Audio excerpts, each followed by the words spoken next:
This episode is brought to you by WHU, the Otto Beisheim School of Management. WHU is reshaping the way students learn about business, management, finance, and entrepreneurship through its innovative programs and partnerships in Germany and across the globe. To learn more about this globally ranked university, visit whu.edu today. Hey folks, Gerrit here, and welcome to the show. In this episode, our very first, we introduce Joerg Rheinboldt, Managing Director of APX, an early-stage startup program and investment fund created through a joint partnership between media giant Axel Springer and legendary automotive company Porsche. Aside from being a leader of the German startup ecosystem, Joerg is a lifelong entrepreneur who has built multiple successful technology companies and invested in even more. Hope you enjoy this episode, because it's a good one.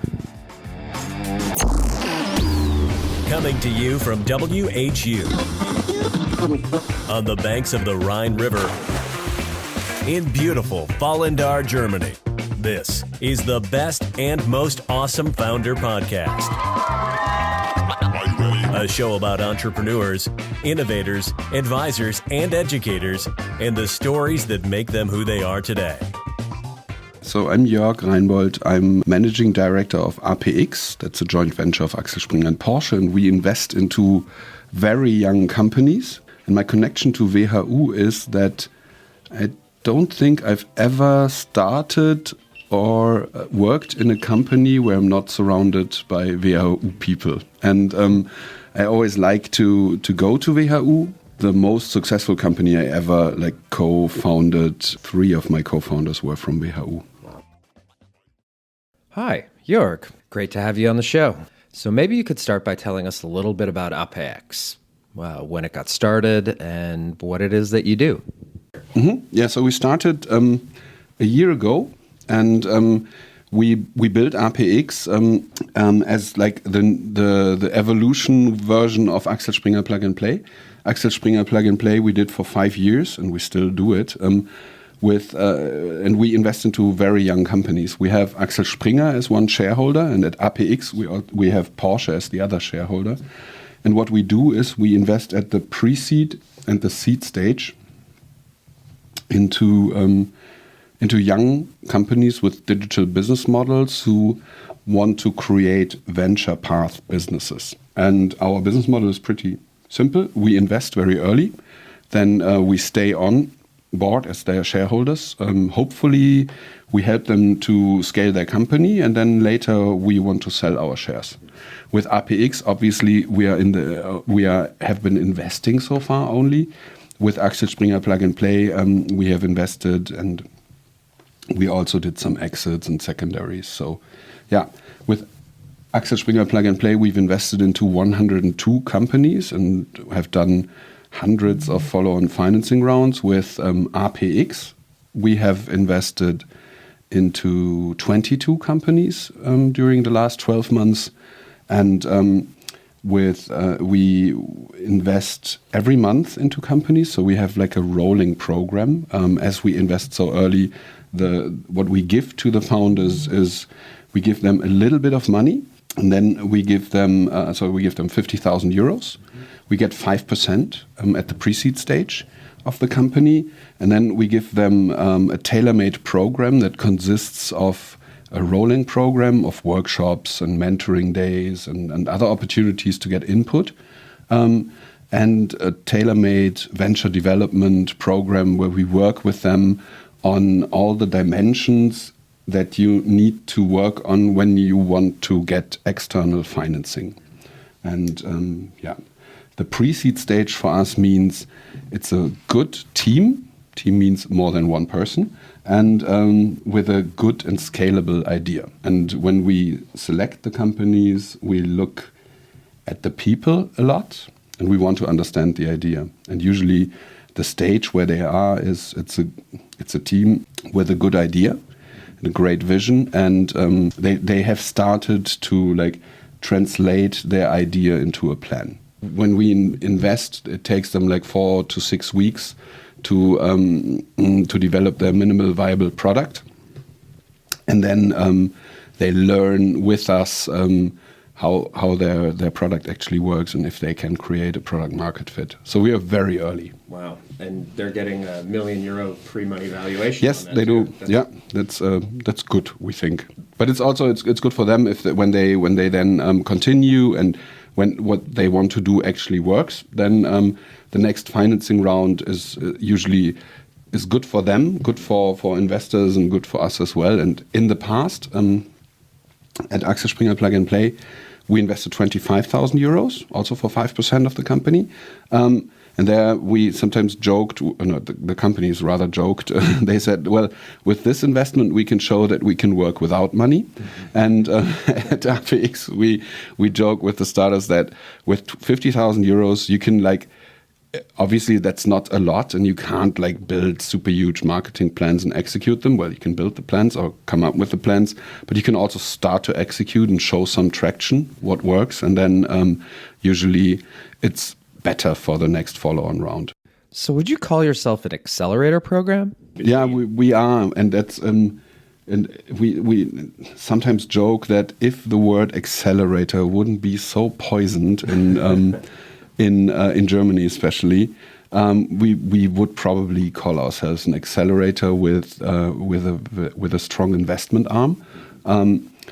But what we actually do is that we hope to be able to provide a significant support for the startups in form of, on the one hand, cash, but that's usually it's a neutral thing, but also network, and the tailor-made program should help the startups to get to the next financing round. And so far, the results we are seeing, the follow-on financing rate, that's a KPI we always look at, how many of the companies we invest in are able to raise a follow-on financing round, looks very promising. So the way we look at it is we look at how after 6 months after the program has ended, the program is 6 months long, how many of the companies were able to raise a follow-on round.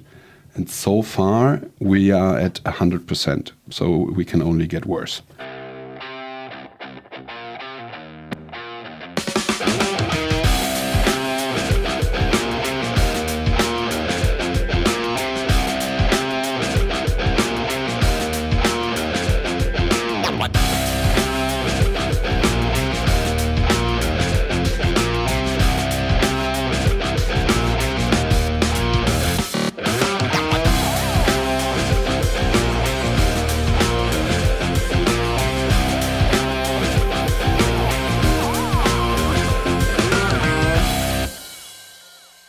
So, one of my colleagues is currently wrapping up his PhD research on founder preferences between corporate versus independent venture capital.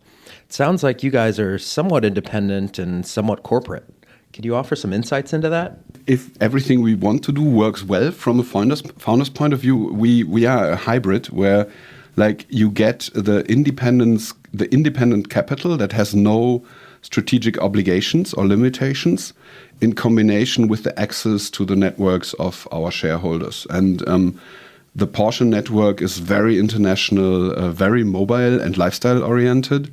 And the Axel Springer network also very international, with Axel Springer consists of more than 200 majority owned companies in all media and marketplace areas you can imagine.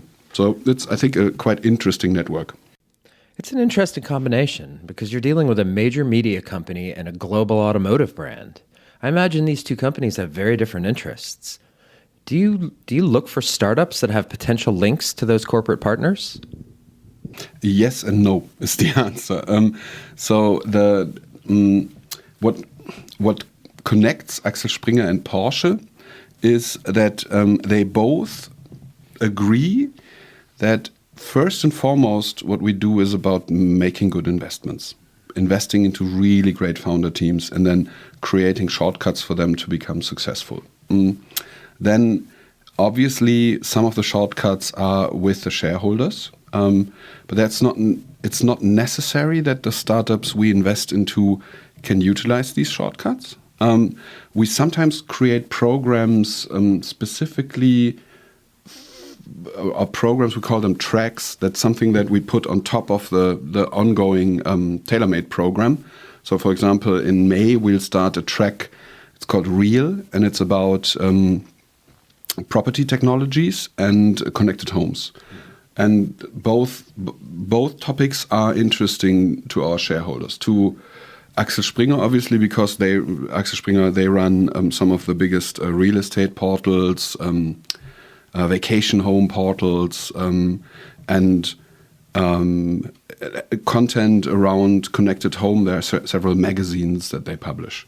Porsche is thinking a lot about the fact that when you create, now they are creating the Taycan, the new electric vehicle, and the owners of the car will most likely put a charging station into their home. The charging station is not only connected to the power supply, it can also and will be connected to the home, and it can be like a starting point to digitize homes. And interestingly enough, people trust Porsche that they will provide a decent, always working technology to like charge the car, but also maybe do some like connected home topics. So there, everything comes back together, and then we created a program that is on top of everything else we do, that is specifically targeted at companies in the field of property technologies and connected homes. So we are like looking for companies right now.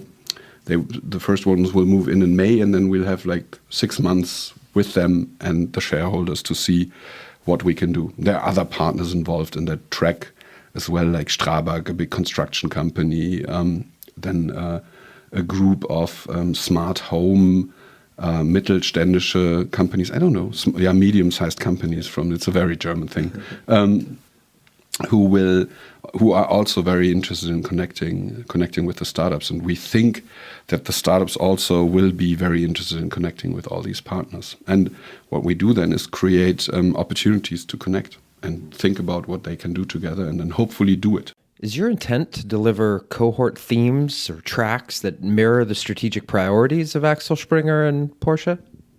Some areas we have been doing this since like 5 years, but we also very strongly believe in the general support of good digital startups. So we will, and this is our main business, is finding great founders and creating an environment for them where they can like grow their company, and then on top of that, we provide like more vertical opportunities. But it's not that we want to focus on the vertical opportunities more than on the general digital investments that we do. So it's an as well as.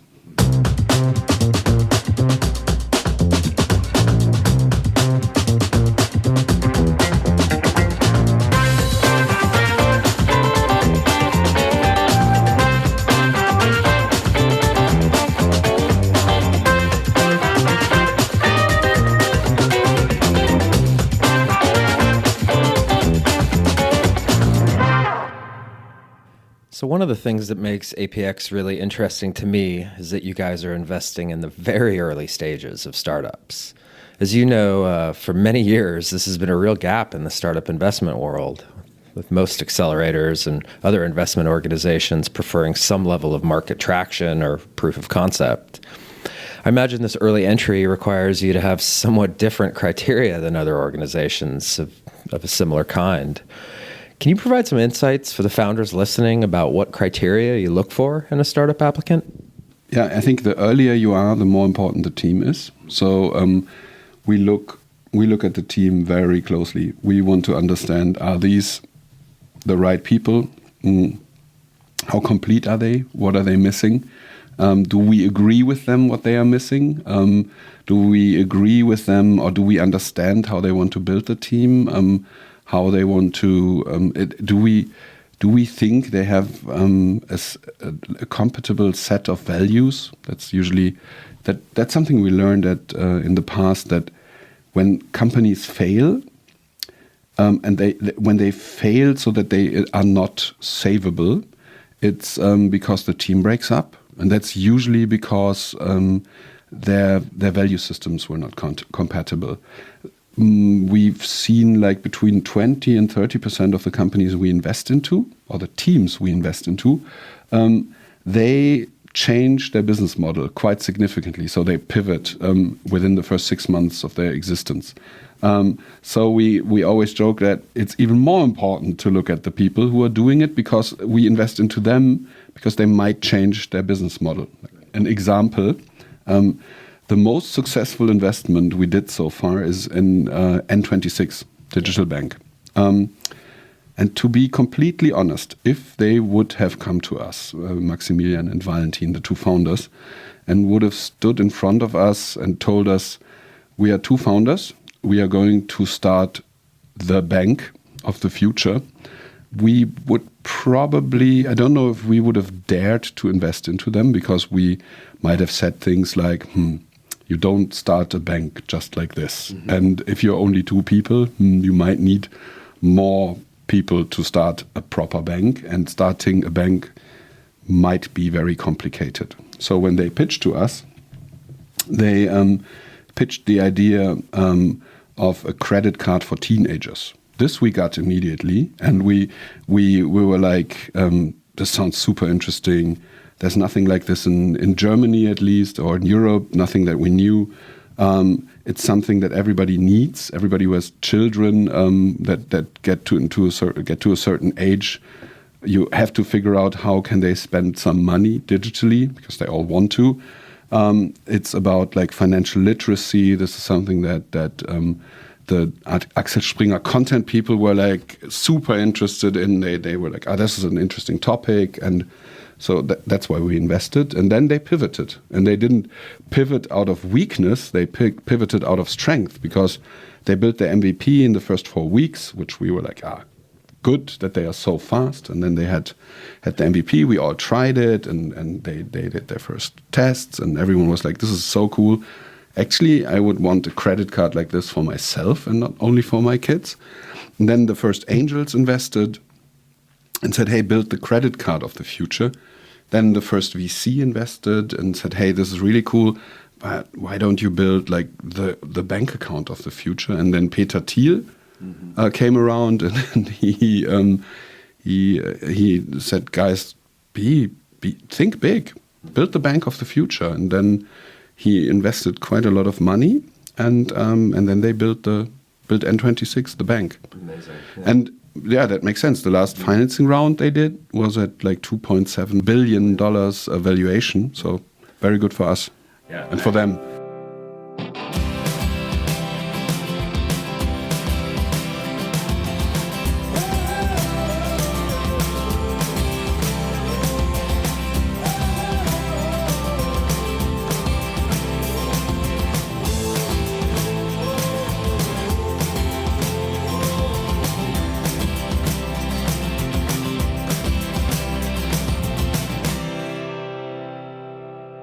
But I want to touch a little more on the team topic, because I founded a couple of companies with friends. I also always start companies with friends, and there's this day when you have to decide, I don't know if you have that day as well, but I always have it when I'm like about to start the company, and there's this like short phase where you really think, okay, should we do this?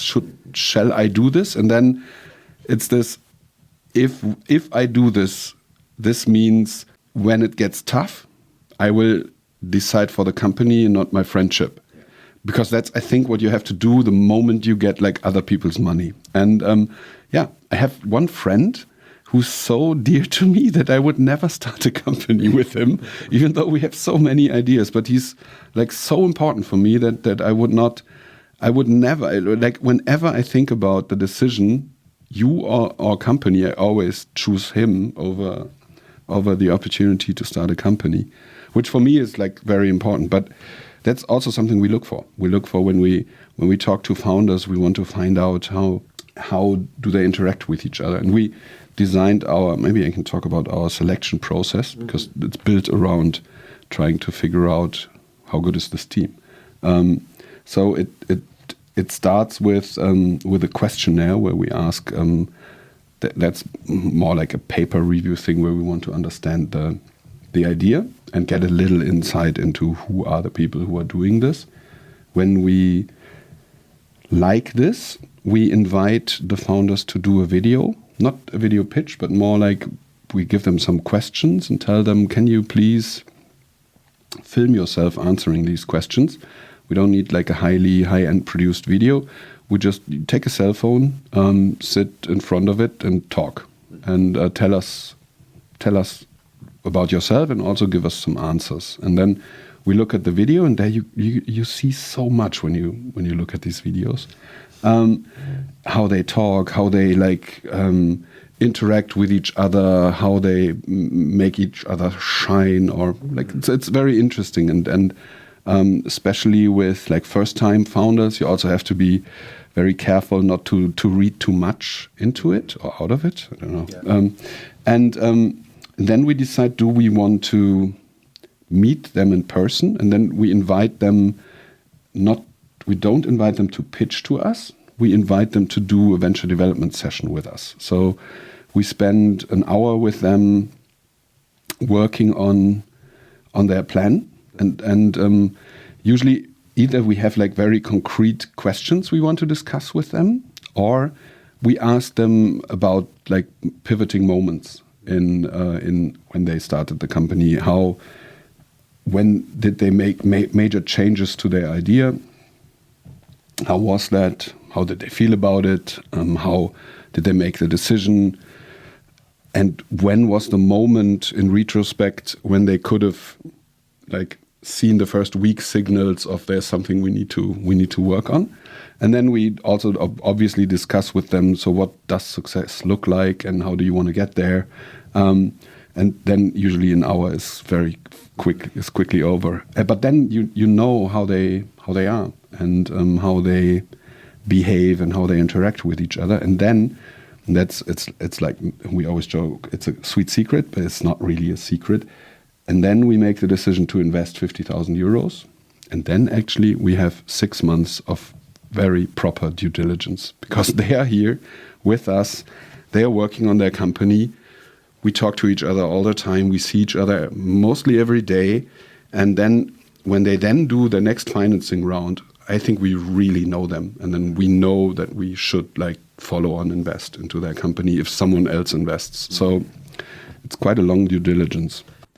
I want to ask you a little bit about team composition as well, because specifically for young folks coming out of a business school, there can be a real challenge in finding co-founders or even early stage team members with strong technical or engineering skills. On top of that, using your example of N26, a startup bank, how important is it for founders to have some level of sector or domain expertise as well? I mean, do you think founders need a strong understanding of the industry in which they're looking to shake up? I think domain expertise is a good and a bad thing. So I think the really cool founders, they have domain expertise, but they also know exactly what they need to destroy. I think a change we've seen in the last years is that the skill diversity in the founder teams is increasing. I think, or if I were to start a company, I would, because I come from a business background, I would look for deep tech people. And what we see is that young people try to connect more across universities. So at WHU, I would probably do a trip to Aachen from time to time and we'd meet with the tech people there, or go to Karlsruhe, or talk to the more technical universities, because they have the same problem, just the other way around. And I would create partnerships on a university to university level, where you do matchmaking events and weeks maybe together, entrepreneurial weeks, where you synchronize some programs and then do matchmaking things. And maybe it will not lead to the founding of hundreds of companies, but if you meet your future co-founder from when you're at WHU from a tech university, and just each other and then start to talk to each other and brainstorm on what can be done, the combination of great skills in different areas usually is very important. Mm-hmm. So yeah, if I were to start a company, especially at university, at student age, I would try to find co-founders from other worlds.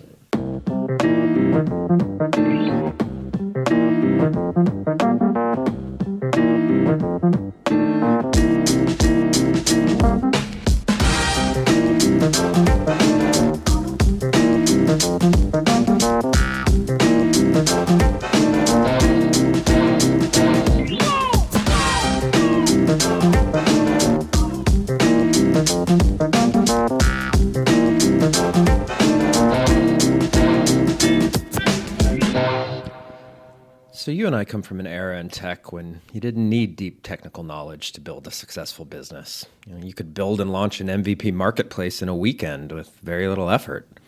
Nowadays, it seems like startups require much deeper technical skill sets to be on top of the current trends in the digital landscape. On the other hand, if you want to do a marketplace, it's even easier. Like back when I started, or when we started Alando, for example, we spent like hundreds of thousands of Deutschmarks on server technologies. Today, you don't need to do that. You just use AWS or Azure or other like cloud services, and you can build like super globally scalable infrastructures from your living room or your bedroom or wherever you want to start your company. So this is better. But and then if you want to apply machine learning and other technologies, you can. It requires a bit more knowledge. But if you then have people who have actual deep knowledge of these things, you can come up with completely new ideas that you cannot come up with alone. Also, probably the engineering people cannot come up with the ideas that you can come up with as a combined team of business and technology. And that, I think, is great right now, because the teams we get to see, the really good ones, they are the combination of, like, on the one hand, deep tech ideas, and on the other hand, deep, like, business-oriented ideas. I want to ask one follow-up question to that. Is particularly with tech talent, there's a growing movement towards having geographically dispersed teams, with the business guys in one place and the tech teams potentially somewhere across the globe. Does APX prefer teams with a technical co-founder in-house from the beginning, or are you flexible with that criteria? Yeah, that's a super interesting question, because we are discussing it inside of APX intensely, because we are learning right now that physical presence is not as important as we have thought in the past, and we think that you need to be together from time to time. But we also think that it's possible to build distributed companies, especially with more and more people being completely used to working remote and distributed. So I think this is a massive change over the past 5 years, where it's become way more mainstream, that you don't have like this one place where you meet every day. I think you need to meet, and maybe when you start a company, it's a great opportunity to meet like for 6 months at something like APX, and then like go into the different parts of the world again. So yeah, but I think this is it's not unique to the startup world. Like my wife, for example, she works for a big insurance company. She can't go to her office today because they are turning the whole office into a huge non-permanent working space. They have a special name for it, and there's no fixed desks anymore, and they have less desks than people, and they have to work from home 2 days per week. So that's a topic that's really interesting for me. I'm currently doing my doctoral research on flow states and whether the amount of time a team spends in flow is a correlate of startup success.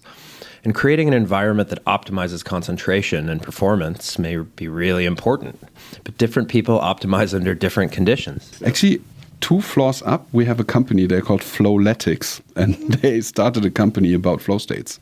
Awesome. So maybe you want to meet them. Maybe I do want to meet them. That's really interesting. That was really funny when we looked at them. They were in one of the first companies we've invested into.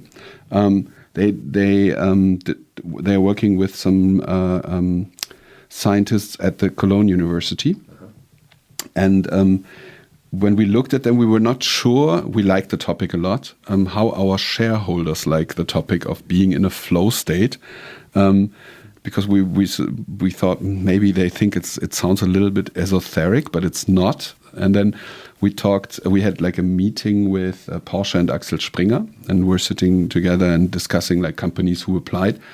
And then we were like, yeah, and then we have this company, we really think it's a cool idea. They're working on the flow state and how to get into it and how to like get out of it and how to prepare yourself to get into it when you need to, but not exhaust yourself too much. And we wanted to like see how they feel about it. And then Thilo from Porsche, he was like, oh, that's a super interesting topic. You cannot imagine how much money we spend to get our race drivers into flow state. Yeah, if we can do this with an app, let's do it. Yeah, I believe it was the VC James Slavitt from Greylock who said the most important management metric of the 21st century is the percentage of time a team spends in flow. And with our changing work environments, we both come from the era of the startup grind where you work day and night, you kick your own ass relentlessly, and you wake up one day 20 kilos heavier, tired and miserable. Yeah, and it's not sustainable. It's like you feel like a lemon and you squeeze yourself. Indeed.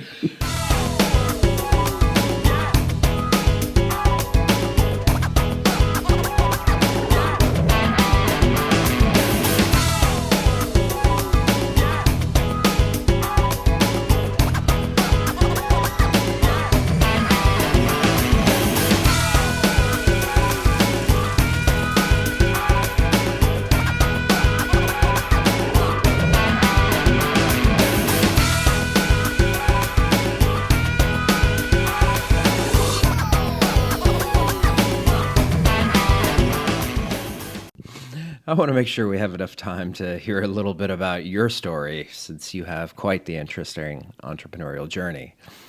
Maybe you could share a little bit about where you come from, your experience as a founder, and how you got to where you are today. Yeah, so it all started basically in Cologne, where I was born. And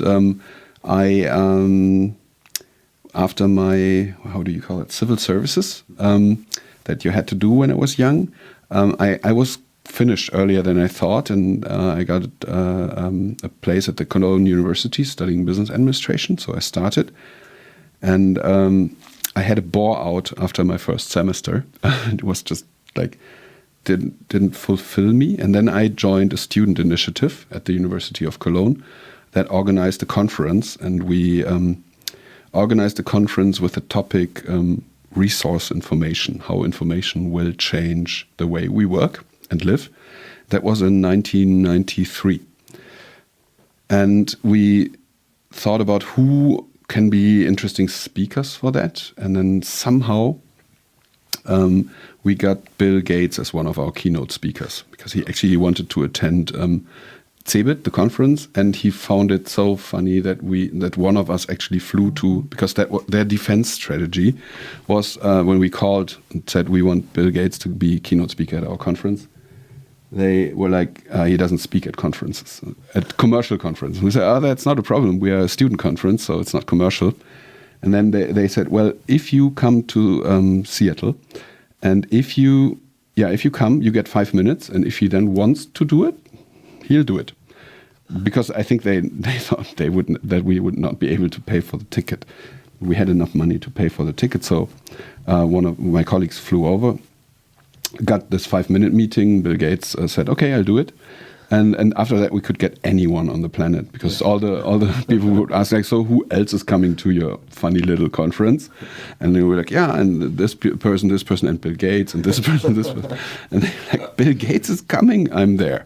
So we had like an amazing lineup of speakers, really cool people. And through the preparation of the conference, I met Joerg Rheinboldt. I don't know if you know him. He wrote a book about virtual communities. And I only called him because our last name sounds very similar. Then it's like, hey, I have a very similar name as you, and I'm organizing this conference, and we're talking a lot about business, but we'd be very interested in like the social effects of digital and of digital communities. And his book, Virtual Communities, is still like a very good book that I recommend everyone to read. And Howard was like, yeah, I'm coming, doing a video. He didn't come in person. We did a video thing. Back then it was quite intense to do. And he invited me to the social network he was using, Well. the whole Earth electronic link, which was really interesting. And then I was like one of the few members from Europe in this electronic network called Bulletin Board Systems. And we discussed what the internet will do to us and with us, and what it will allow us to do with each other and the way we work and we live and we learn. And I found this so interesting that after the conference, I found just going to university too boring.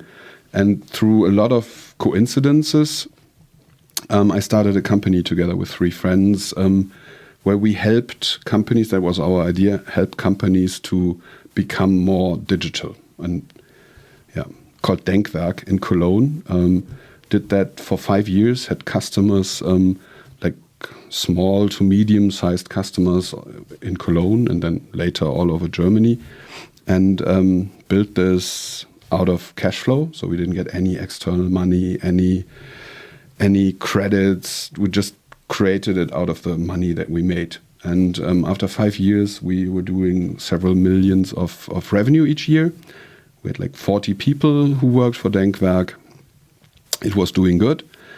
And I had my next bore out, where I was like driving around one summer evening thinking about, is this what I want? And I was like, this is not what I want. This is really cool, but it's actually not what I want. I don't want to run an agency. I want something else. And then I met Oliver Samwer, who was a friend of one of my co-founders. And Felix, my co-founder, was like, I'm bringing Olli, who he's studying at WHU.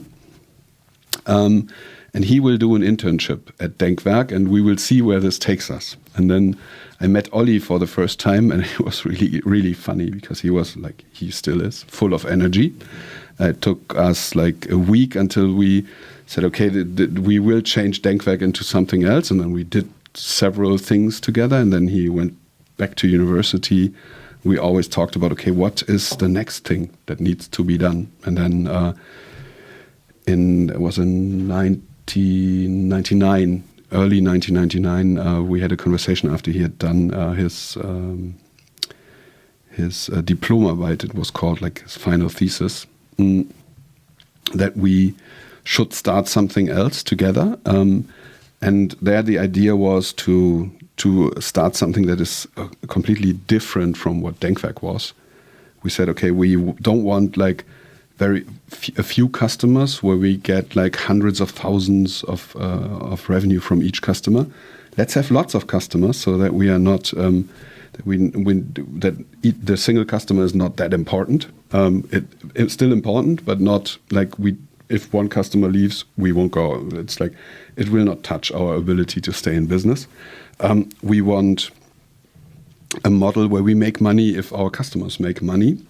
And we want something that can scale a lot faster than a consulting company. And we want to use a different way to finance it. We want to find business angels, venture capital, and then do financing rounds. And since in 1999, everyone was talking about it was in America, everyone was talking about venture capital and IPOs. Here in Germany, it started somehow.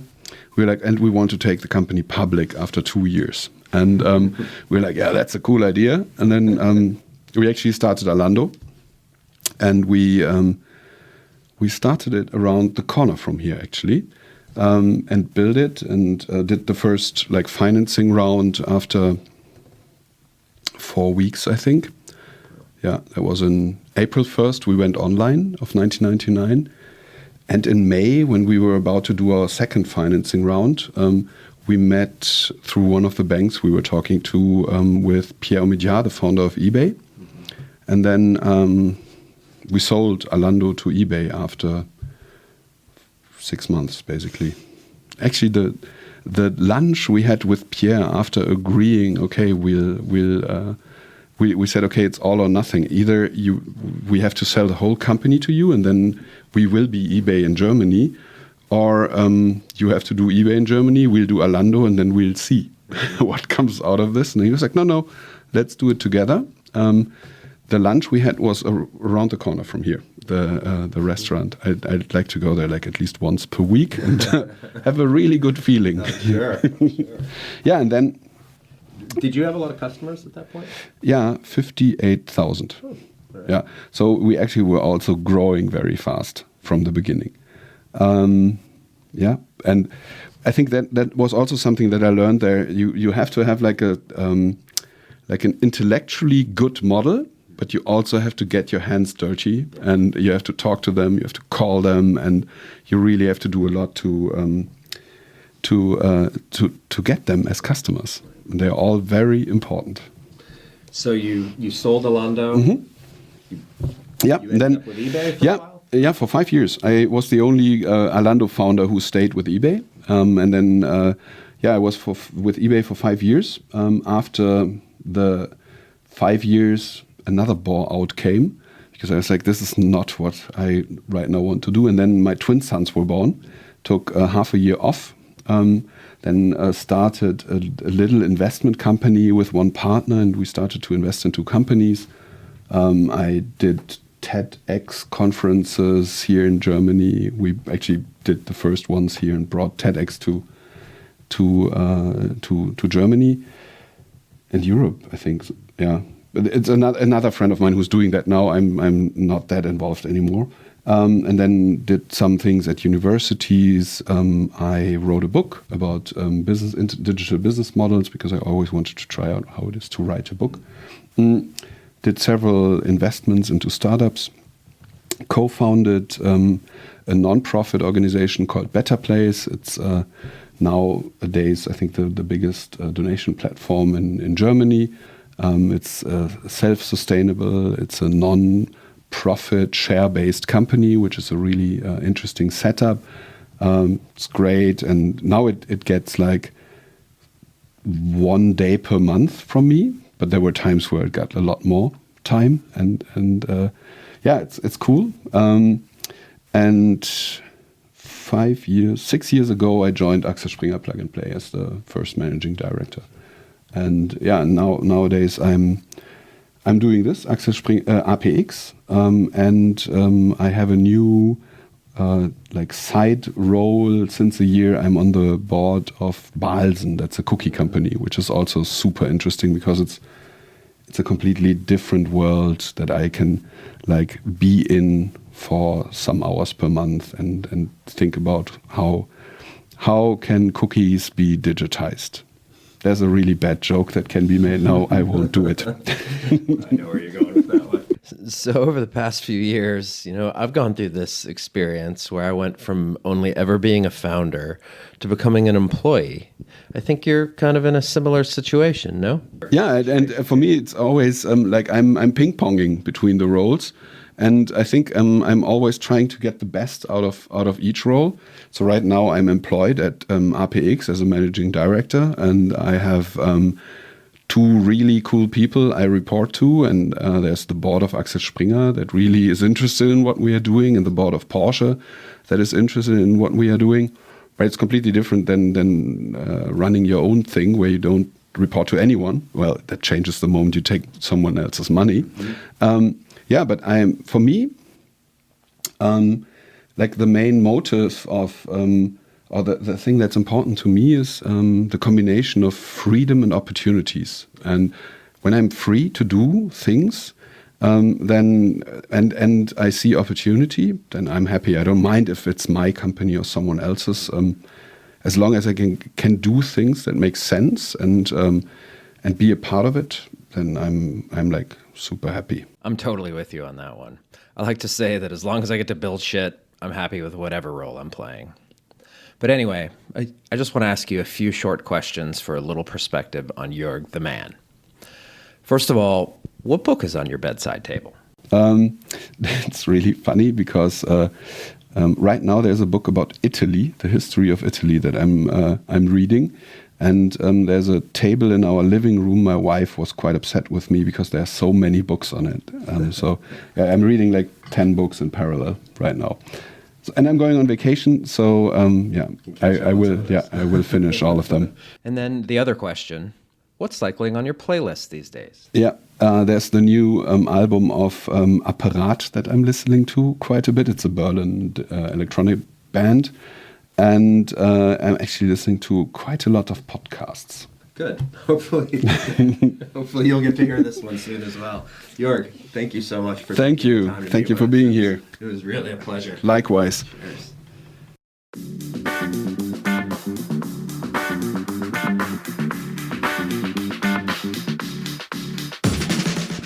That was Joerg Rheinboldt, Managing Director of APX, Axel Springer Plug and Play, founder, investor, and overall startup wizard. Be sure to join us for our next episode with Sven Greulich, partner at the world's leading law firm for startups, Orrick, Harrington, and Sutcliffe. We'll be talking investment, law, and the pitfalls of not knowing the legal implications of your decisions as a founder. It should be a good one. Bis nächstes Mal.